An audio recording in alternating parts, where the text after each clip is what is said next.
जय हिंद। देखिए, हम लोग समझते हैं कि कोरोना की जांच के लिए क्या है आरटी-पीसीआर। देखिए, डीएनए से आरएनए बनाना हम ट्रांसक्रिप्शन कहते हैं और आरएनए से वापस डीएनए बनाने की यह क्रिया ठीक उल्टा हो जाती है, इसलिए इसको रिवर्स ट्रांसक्रिप्शन कहते हैं। किसी भी चीज़ की एकदम सटीक पहचान उसके डीएनए से होती है। डीएनए से जो पहचान की जाती है उसे डीएनए फिंगरप्रिंटिंग कहते हैं। एकदम सटीक होती है, इसमें कोई दो राय नहीं होता है। अब जो कोविड-19 यानी कोरोना का जो वायरस है, इस ससुरा कोरोना वायरस में डीएनए होता ही नहीं है।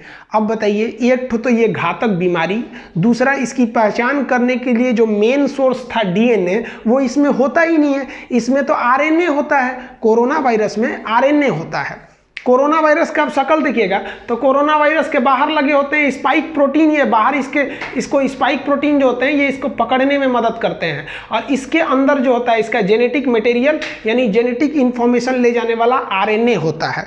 अब आप बताइए, आरएनए से तो करेक्ट जांच होती नहीं, डीएनए से जांच होती है। तो क्या करना चाहिए, इसी आरएनए को वापस बदल लेना चाहिए। किसमें? डीएनए में। तो आरएनए को वापस डीएनए बदलना क्या कहलाता है? Reverse transcription. इसीलिए कोरोना यानी कोविड-19 की जो जांच होती है वो आरएनए वायरस होने के कारण आरटी यानी रिवर्स ट्रांसक्रिप्शन यानी कोरोना वायरस के आरएनए को डीएनए में बदला जाता है। Reverse transcription PCR, polymerase chain reaction, reverse transcription यानी आरटी-पीसीआर जांच की जाती है। अब आप कहिएगा कि सर इस जांच में होता क्या है? तो देखिए, जो भी वायरस मिलते हैं या कोई बीमारी मिलती है तो तुरंत पहले उसके डीएनए का एक सैंपल ले लिया जाता है। जैसे मान लीजिए ये सैंपल जो है, ये फिगर आप मान के चलिए कि ये फिगर कोरोना वायरस के डीएनए का फिगर है। तो हर लेबोरेटरी, हर हॉस्पिटल, हर जांच सेंटर को ये फोटो भेज दिया जाएगा कि भैया ऐसा फोटो जहां देखना समझ जाना वो क्या है, कोरोना वायरस है। अब क्या किया जाता है इस आरटी-पीसीआर में कि किसी भी मरीज का बलगम निकाला जाता है, उसमें कोरोना वायरस होता है, उसमें आरएनए होता है, आरएनए से उसको डीएनए में बदला जाता है। अब उसके डीएनए के फोटो को इस फोटो से मैच कराया जाता है। मैच कर दिया गया तो कहता है बाबू हो गई लो कोरोना, हो गई लो मने पॉजिटिव, ना हो लो निगेटिव। समझ में आ गया? तो मैच कर गया तो पॉजिटिव, नहीं मैच किया तो निगेटिव। इस ससुरा में बहुत टाइम लगता है डीएनए आरएनए मैच कराने में, इसलिए आरटी-पीसीआर से जांच करने में काफ़ी दिन लग जाते हैं। इसलिए अब एक नई जांच विधि आ गई है, रैपिड एंटीबॉडी टेस्ट। अब ये क्या है समझते हैं। रैपिड एंटीबॉडी टेस्ट कुछ ही घंटों में बता देती है कि आपको कोरोना है या नहीं है। होता क्या है, जैसे हमारे शरीर में कोरोना वायरस इंटर करता है तो इंटर करने के 2 से 3 दिन के बाद हमारे शरीर में एंटीबॉडी बहुत तेजी से बनने लगते हैं और यह एंटीबॉडी उस कोरोना से लड़ने लगते हैं। तो डॉक्टर आपके ब्लड की जांच लेता है। देखिए, आरटी-पीसीआर में एक बलगम की जांच ली जाती थी, इसे मुंह खुलवा के अंदर से थूक निकाला जाता था, जबकि इसमें ब्लड की जांच होती है। और उस ब्लड को आप देखे होंगे एक इस तरह के व्हाइट कलर का किट होता है, इसमें हल्का गड्ढा होता है, इसी में डाल दीजिए।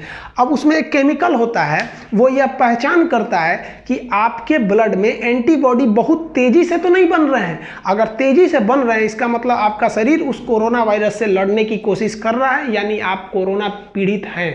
अब इस फायदा तो है रैपिड एंटीबॉडी टेस्ट से, लेकिन इस रैपिड एंटीबॉडी टेस्ट से घाटा क्या है? देखिए, अगर मान के चलिए कि कोई मरीज आज ही इन्फेक्टेड हुआ है कोरोना से, तो उसके में एंटीबॉडी बनेगी 3 से 4 दिन बाद, अर्थात इन्फेक्टेड डेट से 4 दिन तक आप इस रैपिड एंटीबॉडी टेस्ट से जांच नहीं कर सकते हैं। पहला डीमेरिट। दूसरा डीमेरिट क्या है कि जब कोई मरीज कोरोना था और वह ठीक हो गया तो ठीक होने के भी 3-4 दिन बाद तक उसमें एंटीबॉडी बनते रहते हैं। यानी अगर वो ठीक भी हो गया है और ठीक होने के 2-3 दिन बाद भी अगर आप चेक करते हैं तो आप समझ जाइएगा कि भैया वो दिखा देगा कि इसको कोरोना है, इसमें एक स्पॉट बन जाती है, एक लाइनिंग बन जाती है।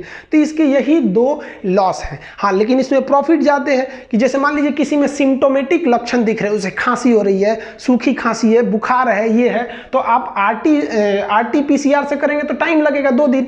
जब आपको उसमें सिम्टम्स दिख रहे हैं तब तुरंत उसका ब्लड निकालिए, 1 बूंद इसमें डालिए, तुरंत 1 घंटे में आपको रिजल्ट दे देगा रैपिड एंटीबॉडी टेस्ट के हिसाब से। समझ में आ गया? ये टेस्टिंग बहुत ज़रूरी है। इंडिया में टेस्टिंग काफ़ी कम हो रही थी, लेकिन अभी इंडिया में टेस्टिंग बहुत ज़्यादा हो रही है, लगभग 1 लाख हो रही है। हालांकि ये नंबर बहुत ज़्यादा भी नहीं है, लेकिन हाँ, कोरोना से बच के रहिए। जो भी कही जा रही है कि वैक्सीन तो एकदम ध्यान रखिए 2019 में तो आने वाला नहीं है। वैक्सीन जो है वो एक लंबी प्रक्रिया। हाँ, ये कहिए कि इजराइल की कंपनी ने जो दवा बनाने की बात कही है, वो दवा भले हो सकता है, तो उसमें भी आप याद रखिएगा सितंबर से पहले ऐसा कोई दवा आने वाला नहीं है। और एम्स के डॉक्टरों का कहना है कि कोरोना अभी अपना विकराल रूप नहीं लिया है, कोरोना अपना विकराल रूप हिंदुस्तान में लेगा।